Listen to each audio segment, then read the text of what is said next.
Well, hello friends. Welcome to the Ladybird browser update for April 2024. It has been a beautiful month in the project, and we've got a lot of things to talk about today, so let's get started.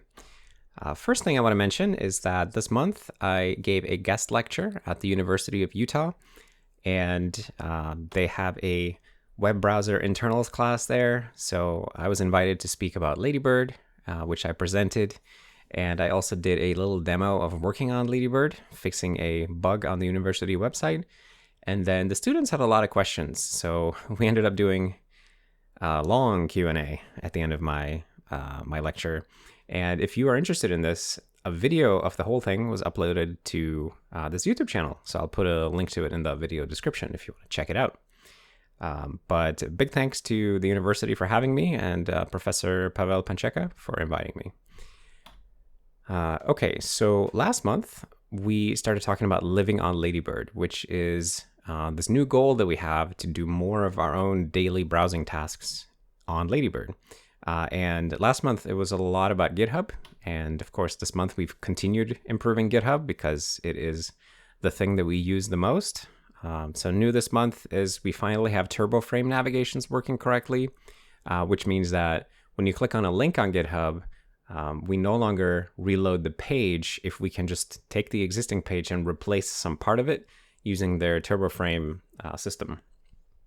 And we can also handle the repository insights page and the contributor graphs page. So I thought I would show you right away what that looks like.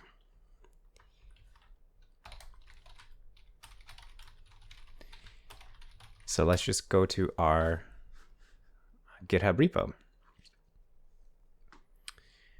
Okay, so first let's just let it load in. Still need to work on our JavaScript performance here. But once we're loaded, then we can, for example, move to the pull request screen. And you'll notice this little blue bar here. This is a TurboFrame navigation that we're seeing. So they're just replacing the content live using JavaScript APIs. We're not doing a full new network load. So it is very nice and smooth, of course. Could be faster, but that's on us. So this is really, really cool.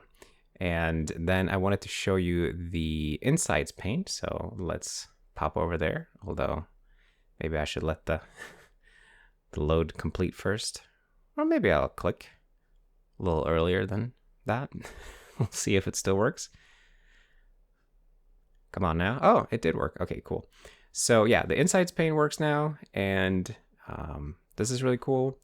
We can also open the contributors area, which has all the graphs of people's commit history. Just let it crunch the data. But basically, the more we mess around with GitHub, the more issues we're finding. But they're all pretty straightforward to fix. So this has been fantastic. And we're able to do more and more of our daily stuff on GitHub. So Alex worked a bunch on this month, and I also did as well. So thank you, Alex, and thank you myself, I guess. All right, so that was GitHub. And then we also worked a bit on X. So we have direct messages are working now, although you can only send emojis, and you can like posts and repost. So let me demonstrate that as well. Okay, and yeah, we have this problem that they claim that we're not supported, but if we pretend to be Chrome, then suddenly, ooh, actually you are supported, which is a little bit silly, but what are you gonna do? Okay, so here, more JavaScript and network loading performance could be better, but it's still working. Okay, so let's see. We have some posts here. Got some posts from Servo about one of their recent talks. Let's give that a like. Seems like the sportsman-like thing to do. And then let's see, maybe we can go and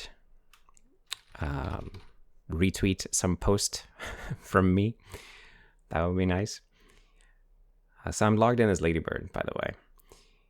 Okay, so let's find a post. This is a nice thing that just happened, by the way. Today I sponsored the Unicode Consortium and adopted the Ladybird emoji. So what do I want to retweet? Or repost, or whatever they're calling it these days. Maybe this post right here about testing out Hacker News and clicking on links in Ladybird. Let's repost that. So as you can see, there's a fair bit of lag. Stuff glitches and kind of blinks in and out, but it does work. So now we reposted this, and we can go to our profile page just to check that it actually shows up. All right, come on now. Yep, we reposted it. Very, very cool. And actually, why don't we try making a post with an emoji? That would be very cool. I don't know if this will actually work. I've only tested direct messaging and emoji, but why don't we make a little Ladybird post? Let's see if that goes out. That would be very spicy. Oh, it worked. That's pretty cool. Okay, so we can post, but we can't type because it's not going in the right place yet for some reason. As you can see, the placeholder "what is happening" text kind of stays there. So we have some bug that is preventing us from typing in new posts correctly, but we can send emojis, so that is cool. And then I guess we should try sending somebody a direct message also. Maybe we will, I don't know, we can send one to Sophia here.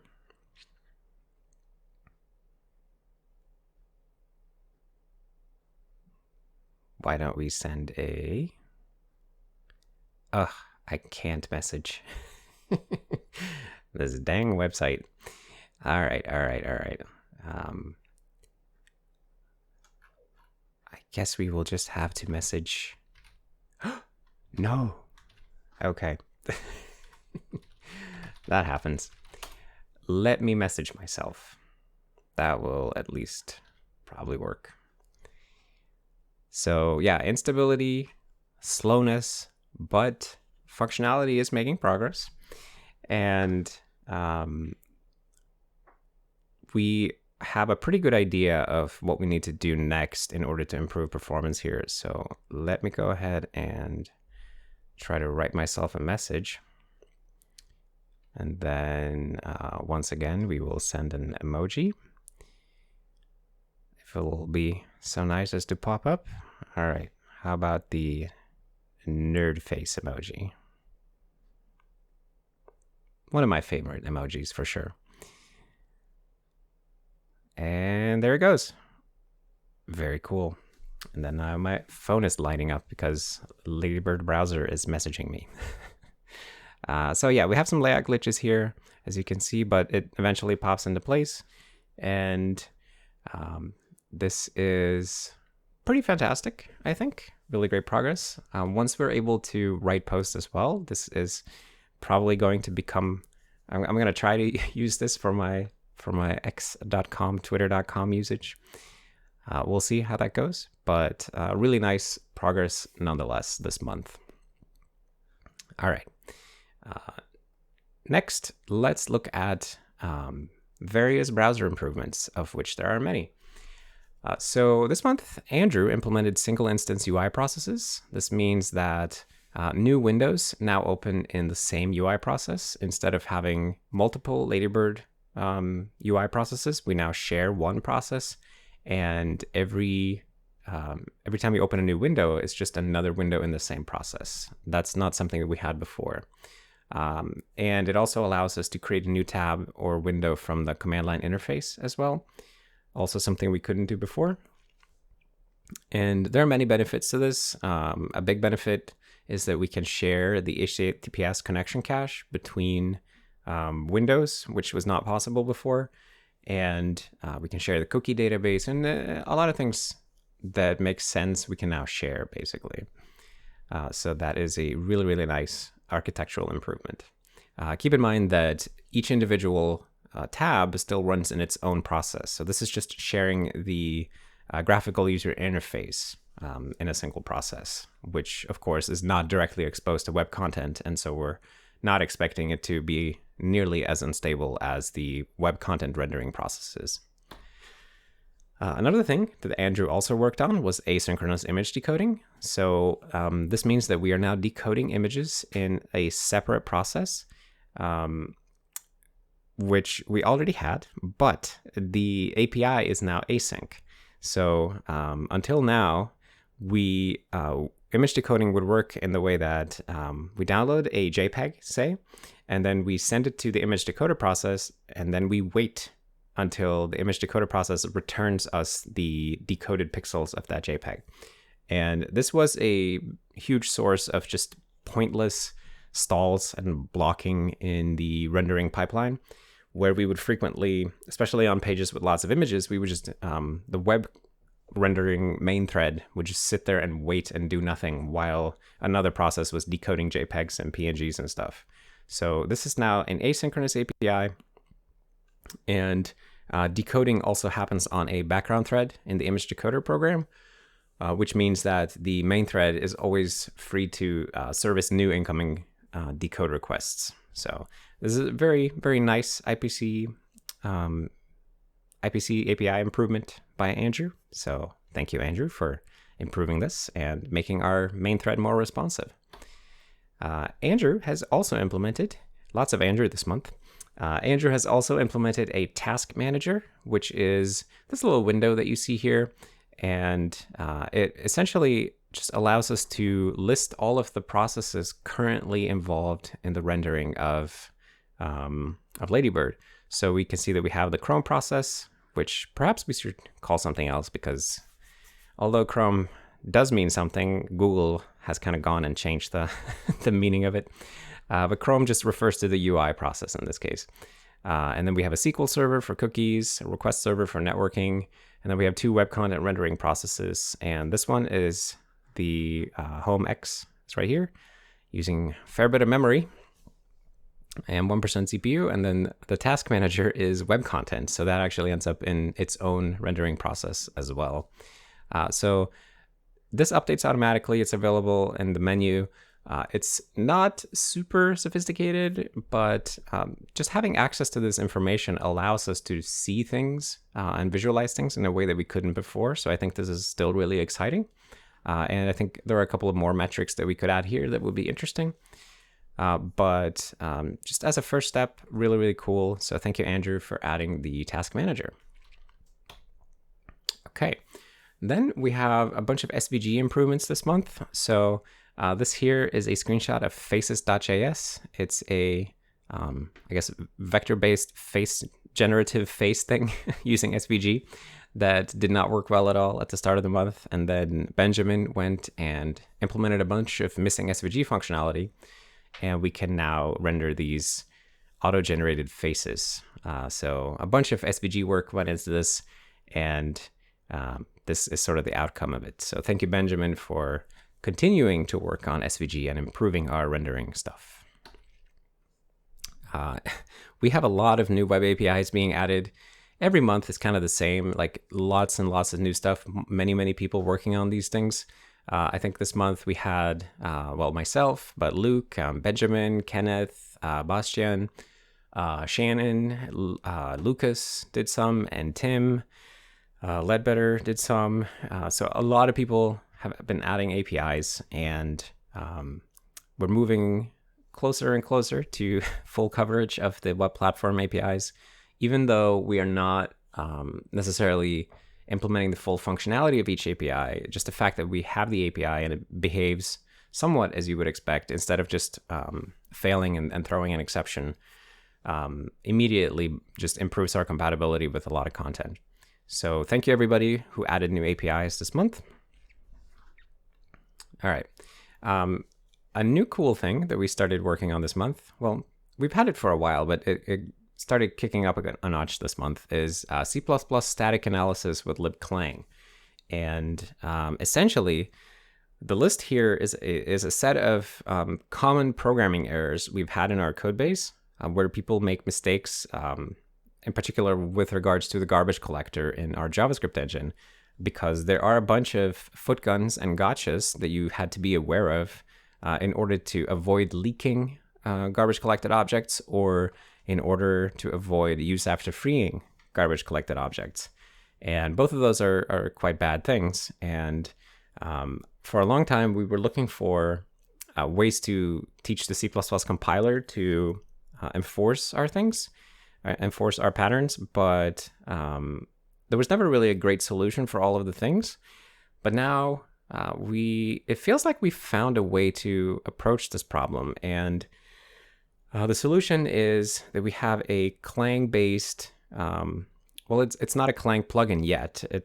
Right now it's a sort of a standalone program that does analysis using libclang, but it's being converted into a Clang plugin that we can then insert into our compilation pipeline.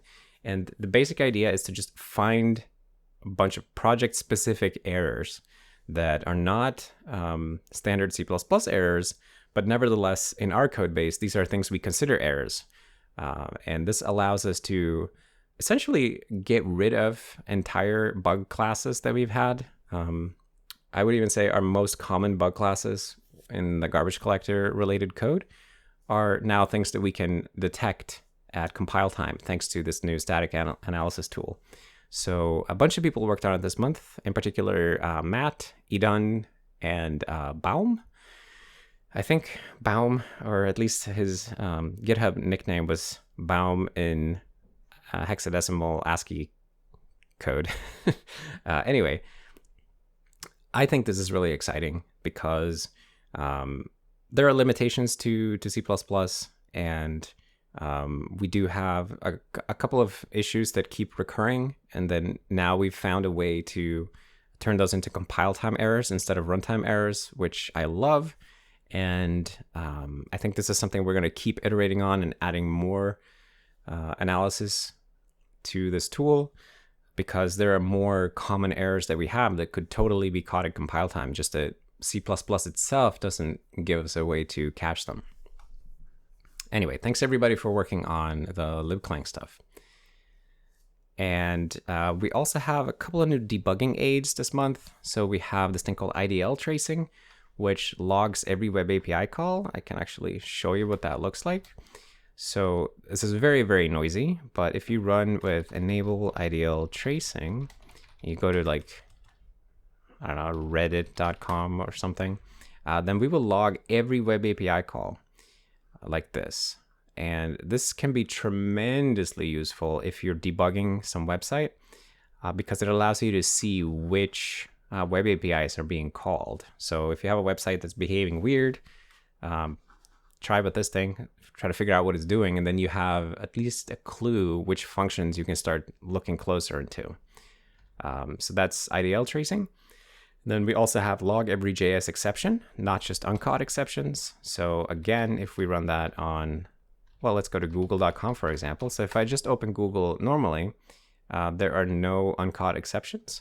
But if I'm still interested, then I can log all JS exceptions. And then now it will log whenever something is thrown. Even though it's caught somewhere, this can still be really, really helpful when you're trying to debug why some website doesn't work, because oftentimes the problems that we run into are a website is trying to use some API we throw because we haven't implemented it correctly, and then the website catches it and then passes it to some like internal Sentry or some logging mechanism like that on their side, and we never find out that they had an exception. So this just allows you to see all exceptions, which is super good. We also have better exception messages for things like foo.bar. So if you try to do, well, let's make foo an object.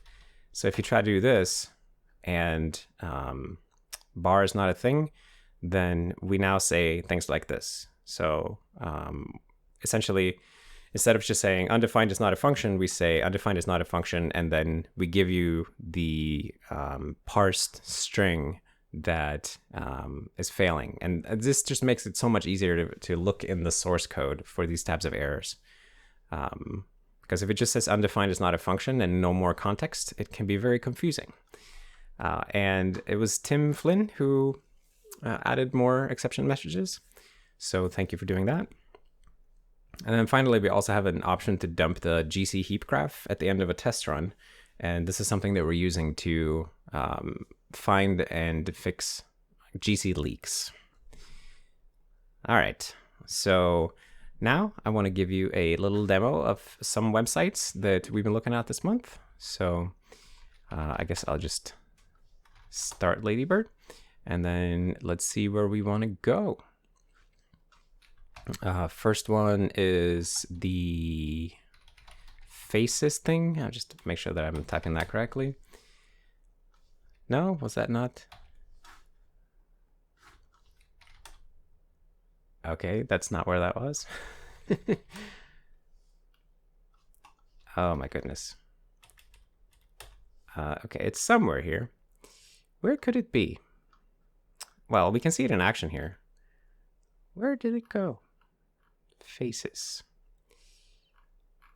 Okay, well, the faces are from this website, and as you can see, they are now working because they're being used here, and I can click on them to change the faces.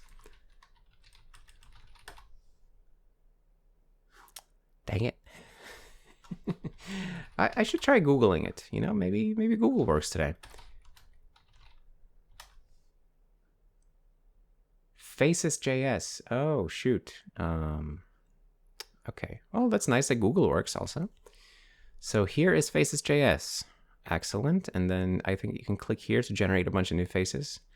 And we do take a hot minute to generate the faces, but you can see that they eventually do render and they do look like faces. So that is pretty nice. Nice job by MacDo or Benjamin. All right, so next I want to show you something else SVG related. We have a thing called svgviewer.dev, which showed up on Hacker News a while back. And this is essentially a big library of SVGs. So we can look for something like browser. Oops, I missed some characters there. Okay, we have some browsers. Let's pick one. How about this Chrome looking one? And essentially it loads this as an SVG, which we can then look at here. And we can also look at the source code for it. I think we can even copy it and optimize. I don't even know what that does. I haven't tried it. Oh, I guess it did that. Pretty cool. And I was really excited to notice that this thing just worked when I first loaded it. From Hacker News. Normally, we have to do at least something to get a website to work, but every now and then, something just works from the get-go. Another thing I thought was cool this month was every time zone. I have a lot of meetings with people in other time zones, so I end up using this tool to figure out, like, well, when it's 2 p.m. there, what time is it here? Stuff like that. So let's say I'm meeting with somebody in, well, US Eastern, let's say, at 2 p.m. And then this thing is supposed to be draggable, but he is... Oh, he's mad. Okay. Let's try that again. Every time zone, come on now. Yeah, so normally you're supposed to be able to drag this thing. So let's go to 2 p.m. Eastern. Which, oh, what brings you here today? I never answer these kind of things. To check a time zone in general, let's say, for biz or work. Let's say this is work. Yes, often. Cool. Okay, so yeah, 2 p.m. Eastern is 8 p.m. local time. Very, very useful. Okay, and then I also wanted to show you Microsoft.com, which is another website that does this irritating user agent check. But if you just switch to some other user agent, then suddenly our browser is supported. Wow, amazing. Now this is in Swedish, so maybe I could load hello. Load it in English. But yeah, Microsoft.com works really quite nicely in Ladybird once you lie about our user agent string. So that's pretty cool. We can even go to read about Xbox, let's say. A little bit slow, actually. Maybe we should... Oh, okay. I spoke too soon. That did not work beautifully. I was going to say, let's check in the task manager since I was talking about that. Here it is. And we can see that not a lot of CPU usage, although if...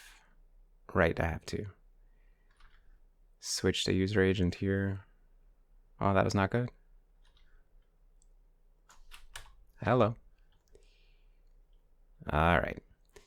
Yeah, so this thing allows us to see what's going on. We can see that the SQL server is being hit pretty hard. It's all those cookie accesses. Every time that we read or write a cookie, we do so with SQL Server. So it's pretty busy. Could probably make it less busy. And as you can see, this is web content in Task Manager.